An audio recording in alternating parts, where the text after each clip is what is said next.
আল্লাহ রাব্বুল আলামিন পবিত্র কোরআনে আল্লাহ বলেন, বান্দারে আমি তোমাদেরকে এজন্যই পৃথিবীতে সৃষ্টি করলাম, পাঠালাম, যে আমি নীতিমালা করলাম হায়াত ও মওতের। কেন? আল্লাহ রাব্বুল আলামিন বলছেন তোমাদের ভিতরে এই জমিনে আমার দেওয়া নিয়ামত পাওয়ার পর ৬০-৭০ বছর ৫০ বছরে আয়ুতে তুমি কি করলে? ভালো করলে না মন্দ করলে? এতটুকু আমি দেখার জন্য আমি আল্লাহ পৃথিবীতে মানুষকে রব্বুল আলামিন আমি সৃষ্টি করলাম। যে পৃথিবী জগৎটা হলো ইমতিহানগাহ, এই পৃথিবীটা হলো এক্সাম হল। এ আমার বান্দারা, তোমরা যেমন নিজের সন্তানকে স্কুলে কলেজ ইউনিভার্সিটিতে পড়াও, তোমরা বছরের শেষের দিকে তোমরা অপেক্ষা করে থাকো আমার ছেলেটাকে এত মেহনত করে টাকা পয়সা দিয়ে লেখাপড়া করালাম, কোন ছেলেটা আমার ছেলেটা পরীক্ষায় কামিয়াব হতে পারবে কিনা, পরীক্ষাতে উত্তীর্ণ হতে পারবে কিনা, এই শুধুমাত্র তার জীবনের স্কুলে পড়ার জীবনে শুধু আপনি দেখার জন্য আমার ছেলেটা কত মার্কে পরীক্ষায় পাস করবে এটা দেখার জন্য আপনার ছেলের পিছনে এত মেহনত করছেন। তো আমার আল্লাহ তাবারক ওয়া তাআলা বলেন, পৃথিবীর মানুষ রে, নারী রে, পুরুষ রে, আমি আল্লাহ তোমাকে এই জন্য বানালাম আইয়ুকুম আহসানু আমালা, তোমাদের ভিতরে কে ভালো কাজ করবে। একটাই উদ্দেশ্য। আল্লাহ প্রথমে বললেন যে আমি মানুষ ও জিন জাতিকে ইবাদতের জন্য আমি সৃষ্টি করেছি।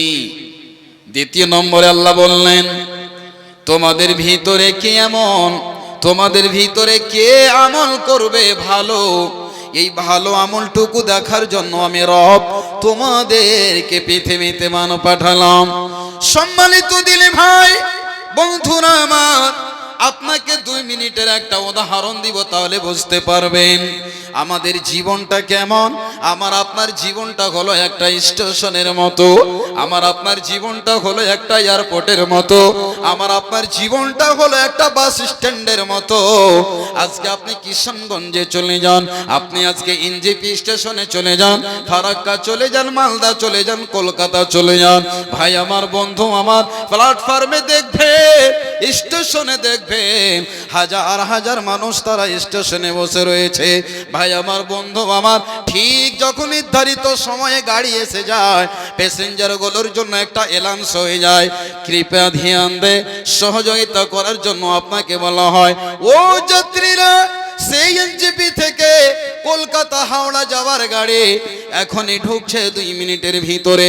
তখন আপনি আমি ওয়েটিং হলে থাকি, সঙ্গে সঙ্গে সামানগুলোকে গুটিয়ে নেওয়ার পর আমি আপনি তখন ব্যাগে ভরে 2 নম্বর প্ল্যাটফর্মে চলে যাই। তো আমার আল্লাহ তাবারক ওয়া তাআলা বলে, পৃথিবীর মানুষ রে, এ দুনিয়াটা হলো একটা প্ল্যাটফর্মের মতো, এই দুনিয়াটা হলো একটা স্টেশনের মতো, এয়ারপোর্টের মতো। পৃথিবীতে কতগুলো মানুষ এসেছে, আসবে, এটাই দুনিয়ার নীতি। আমার আল্লাহ তাবারক ওয়া তাআলা বলেন, বান্দারে পৃথিবীতে তুমি এসেছো, আমি আল্লাহ তোমাকে পাঠিয়েছি থাকার জন্য নয়, একদিন তোমাকে দুনিয়া ছেড়ে চলে যেতে হবে, এরই নাম হলো মওত। আজ থেকে 20 বছর আগে মানুষের যদি ট্রেনের সময় থাকতো, ঠিক দুপুর 12টার সময় একটা গাড়ি ঢুকবে, তা আমি আপনি 2 ঘন্টা 3 ঘন্টা আগে গিয়ে বসে থাকতাম। কিন্তু বর্তমান সোশ্যাল মিডিয়ার যুগ, পকেট থেকে মোবাইলটা বের করছেন, গাড়িটাকে সার্চ করছেন, আমার গাড়িটা এত নম্বর গাড়ি, ঠিক কিশনগঞ্জে 2 নম্বর প্ল্যাটফর্মে কতক্ষণে ঢুকবে, আপনি বসে বসে মোবাইলে সার্চ করছেন আর দেখছেন। মনে করে নেন, আপনি মনে করবেন আমার বাড়ি হলো পান্তাপাড়া বা আমার বাড়ি হলো মাজলিসপুর, এই তো আমার অল্পটুকু সময়ের ব্যবধান পেলে 15 থেকে 20 মিনিট পেলে আমি তো স্টেশনে যাব, একটা জেনারেল টিকিট কাটবার সঙ্গে সঙ্গে গাড়িতে চড়ব। কিন্তু বন্ধু আমার, আজ থেকে 20 বছর আগে মানুষ স্টেশনে বসে থাকতো, কিন্তু মহান আল্লাহ আমাদের জন্য এত সুবিধা করে দিয়েছেন, মানুষকে আর বসে থাকতে হয় না, সময়টা ওয়াকেজও কেটে যায় না। আল্লাহ তাবারাক ওয়া তাআলা এই জন্যই বলছে, বান্দারে পৃথিবীটা হলো প্ল্যাটফর্মের মতো, স্টেশনের মতো, এয়ারপোর্টের মতো। কেন এই উদাহরণটা দিলাম? গাড়িটা যখন ঢুকবে তার 10 মিনিট আগে দেখবেন অনেকগুলো যাত্রী আসে, আর সবাই যেন গেটের সামনে, বগিটার সামনে সামনে দাঁড়িয়ে যায়। আর যখন গাড়িটা ছুটে একবারে যেন স্টেশনটা একবারে ফাঁকা হয়ে যায়, প্ল্যাটফর্মটা। কিন্তু বাপজান আমার, আবার দেখবেন আর একটা গাড়ি ঢোকার আগে আগে আপনি দেখবেন যে কিছুক্ষণ আগে স্টেশনে মানুষ নাই, জন নাই, কোনো যাত্রী নাই, প্যাসেঞ্জার নাই।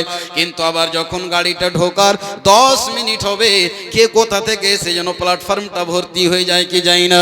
তো আমার আল্লাহ তাবারাক ওয়া তাআলা বলছেন, মানুষ হে আমার বান্দারা শুনে নাও, এই দুনিয়াটা হলো একটা স্টেশনের মতো, প্ল্যাটফর্মের মতো।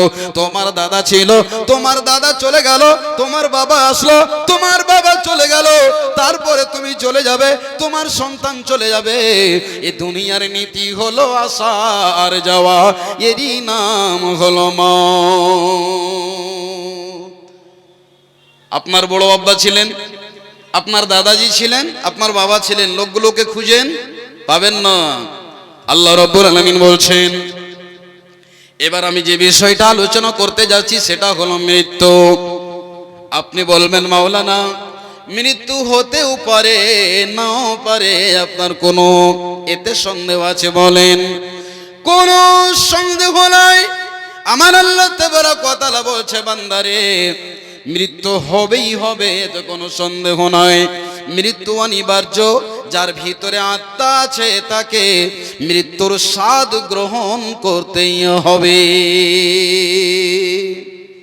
কোনো উপায় নেই, মরতেই হবে, মৃত্যুবরণ করতেই হবে, কোনো উপায় নেই। রাজা হোক, প্রজা হোক, ধনী হোক, গরিব হোক, শিক্ষিত হোক, আলেম হোক, জাহেল হোক, ভাই আমার দার্শনিক হোক, কবি হোক, বৈজ্ঞানিক হোক, ইঞ্জিনিয়ার হোক, যার ভিতরে আত্মা আছে তাকে মরতেই হবে।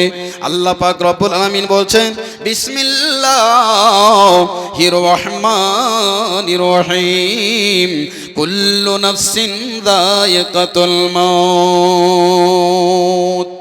আল্লাহ বলেন, ও সারা পশ্চিম বাংলার মানুষ নয়, ভারতবর্ষের মানুষ নয়, সারা পৃথিবীর মানুষকে আল্লাহ রাব্বুল আলামিন এটা আল্লাহ পাক চেতাবানি দিয়েছেন, সজাগ করেছেন। বান্দারে পৃথিবীর মোহে লালচে পড়ে তোমরা থেকে মৃত্যুকে বলে ভুলে যাবে না, একদিন তোমার মৃত্যু আসবেই, এতে কোনো সন্দেহ নাই, মরতেই হবে। এবার আপনি বলবেন, মাওলানা যখন আমার মৃত্যুর সময় আসবে, তখন আমি মৃত্যু আসার আগে আমি এমন একটা করে ঘর বানাবো মজবুত করে, যাতে করে মালাকুল মউত আসতে না পারে, আমার কাছে পৌঁছাতে না পারে। আমার আল্লাহ তাবারাক ওয়া তাআলা বলছেন, বান্দারে ওয়ালাউ কুনতুম ফি বুরুজিম মুশাইয়াদা, আল্লাহ পাক বলছেন, বান্দা তুমি একটা কেলার ভিতরে তুমি একটা মজবুত করে যদি ঘর বানাও, এমন একটা জায়গাতে চলে যেতে গেলে তোমার ধারণা যে আমি বেঁচে যাব। আমার আল্লাহ রব্বুল আলামিন বলছেন, ফা ইন্নাহু মুলাকিকুম, আল্লাহ বলছেন পৃথিবীর মানুষ মৃত্যু থেকে কেউ নিস্তার পায়নি, মরণ একদিন আসবে। আজ হোক, কাল হোক, 10 দিন আগে হোক, পিছনে হোক, মৃত্যুবরণ করতেই হবে। নাম্বার 2, আপনাকে একটা মুসলিম শরীফের হাদিস শোনাই বাপজান আমার। আল্লাহ পাক রব্বুল আলামিন পৃথিবীতে একজন নবী পাঠিয়েছিলেন, যার নাম হলো হযরতে মূসা। নামটা শুনেছেন? যার সাথে আল্লাহ রব্বুল আলামিন কথা বলেছেন, যাকে কালিমুল্লাহ বলা হয়েছে। শুধু তাই নয়, হযরতে মুসার কথা আল্লাহ তাবারক ওয়া তাআলা কোরআনে বহু জায়গায় আলোচনা করেছেন। নবী মুসার নাম যত কোরআনে এসেছে, অন্যান্য নবীদের নাম পবিত্র কোরআনে এত আসেনি। এবং আমরা আপনারা জুমার দিন একটা সূরা পড়ি, আল্লাহ বলছেন সুহফি ইব্রাহিম ওয়া মুসা, এমন একটি সূরা যেই সূরাটার শেষে দুইজন নবীর নাম দিয়ে আমরা শেষ করে। ভাই আমার, বন্ধু আমার, এই কথাটা কেন বললো? আল্লাহ রাব্বুল আলামিনের নবী বলেন, হযরতে আবু হুরায়রা হাদিসের বর্ণনাকারী, তিনি বলছেন আল্লাহ পাকের নবী বললেন যে একদিন আল্লাহ তাবারক ওয়া তাআলা হযরতে মুসার কাছে মালাকুল মউতকে যেন পাঠালেন।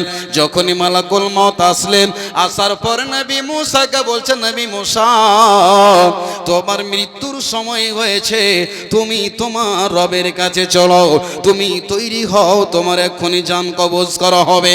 হযরতে মুসা রাগিন্বিত নবী ছিলেন, এত মেজাজ কড়া ছিল, সহ্য করতে না পেরে নবী মুসা ওই মালাকুল মউতকে যেন একটা থাপ্পড় মেরে দিলেন। সহ্য করতে না পেরে রাগের মুহূর্তে ক্রোধে পড়ে একটা চড় আঘাত করলেন। কাকে? তো মালাকুল মউতকে। যখনই মেরে দেওয়া, আল্লাহ রাব্বুল আলামিনকে গিয়ে বলছেন, মালিক আল্লাহ, ওগো রব্বুল আলামিন, আরসালতানি ইলা আবদিন, হে আল্লাহ, আপনি আমাকে একজন এমন বান্দার কাছে পাঠিয়েছেন, লা ইউরিদুল মউত, ওই বান্দা, ওই আপনার নবী মুসা মৃত্যু চাই না, মরতে চাই না। নবী মুসার ব্যাপারে বললেন মালাকুল মউত, আল্লাহ আপনি আমাকে এমন একজন বান্দার কাছে পাঠিয়েছেন যে মৃত্যুর কামনা করে না, মরতে চাই না। আল্লাহ পাক রব্বুল আলামিন বলে পাঠালেন, ও নবী মুসা, তুমি কি চাও? বলছে আমি মৃত্যু চাই না। আল্লাহ পাক রব্বুল আলামিন বলে পাঠালেন যে তাকে একটা বাছুরের একটা শরীরের ওপরে হাত রাখবে, যতগুলো লোম চাপা পড়বে, যতগুলো চুল চাপা পড়বে, অতদিন আল্লাহ তার হায়াতকে বাড়িয়ে দেওয়া হবে। নবী মুসাকে বলা হলো, আল্লাহ পাক আপনার হায়াতকে বাড়িয়ে দিলেন এতদিন। এবার নবী মুসা চট করে প্রশ্ন করছেন, সুম্মা মাযা, ও তারপরে আমার কি হবে বলেন তো? তখন মালাকুল মউত বলছেন, সুম্মাল মউত, তোমার মৃত্যু হবে। যখন এই কথাটা বলে দেওয়া, নবী মুসা বলছেন, যখন আমাকে মরতেই হবে রে, আমাকে পৃথিবীতে আর বেঁচে থাকার কোনো দরকার নাই, এখনই আমার জান কবজ করে নেওয়া হোক। নবী মুসা আলাইহিস সালাতু ওয়াস সালাম বললেন, ও আল্লাহর ফেরেশতা, পৃথিবীতে যখন আমি আর বেঁচে থাকবো না, আর বাঁচতে পারা যাবে না, একদিন মরতেই হবে, মৃত্যুর স্বাদ গ্রহণ করতেই হবে, তো আমাকে আর পৃথিবীতে থেকে কোনো লাভ নাই, এখনই আমি দুনিয়া থেকে চলে যাব। ভাই আমার, বন্ধু আমার, আমার আল্লাহ তাবারক ওয়া তাআলা বলছেন, বান্দারে, যার ভিতরে আত্মা আছে তাকে মৃত্যুর স্বাদ গ্রহণ করতেই হবে, মরতেই হবে, উপায় নাই। ধনী হোক, গরিব হোক, আলিম হোক, জাহিল হোক, হাজী সাহেব হোক, মাওলানা হোক, মুফাসসির হোক, মুহাদ্দিস হোক, এক কথাই যার ভিতরে আত্মা আছে তাকে মৃত্যু বরণ করতেই হবে। এই জন্য কবি বলেছেন,